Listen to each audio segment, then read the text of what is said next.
Hao. Bonjour à tous. Aujourd'hui, on va travailler un nouveau point de grammaire. Pas du tout. En chinois, on dit yi ye pu. Le er est facultatif, c'est l'accent pékinois. Il y a deux possibilités pour utiliser cette structure. La première possibilité, c'est donc le degré, dans le sens à quel point. Donc, je vous mets en premier la structure, qui est la suivante. Le sujet, yi ye pu. Le verbe ou l'adjectif verbal et le complément. Le premier exemple. 我一点也不喜欢法语课. Donc on voit bien que le sujet est en bleu, la structure en jaune, le verbe en rouge et le complément en vert. Je vous laisse un moment pour trouver la signification en français.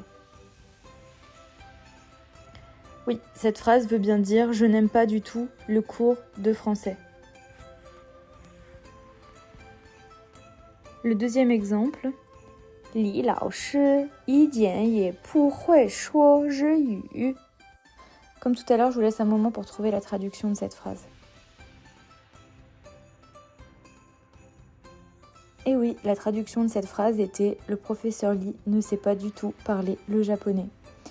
On avait bien le sujet, le professeur Lee, le verbe qui était le savoir-faire ici, le complément qui était parler la langue japonaise. Et donc avec notre structure, pas du tout, ça donne bien le professeur Lee ne sait pas du tout parler le japonais.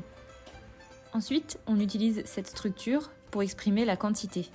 La structure est donc le sujet plus idiar, donc avec ou sans l'accent pékinois, plus le complément et ensuite yemeyo. Pour le premier exemple, j'ai choisi 我一点钱也没有.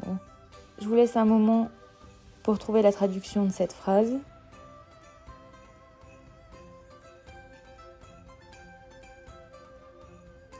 Oui, c'était bien, je n'ai pas du tout d'argent.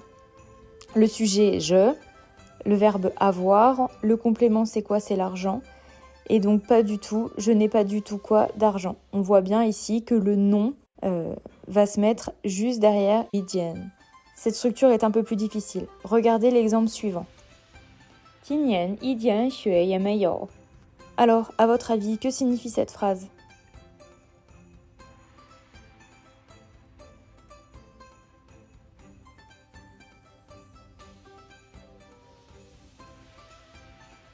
Eh oui, elle signifie « Cette année, il n'y a pas du tout de neige ».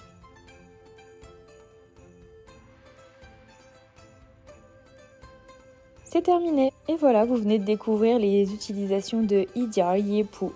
J'espère avoir été la plus claire possible, que vous avez bien compris l'utilisation de la structure idiar ye pu. Entraînez-vous en faisant vos exercices. 再见!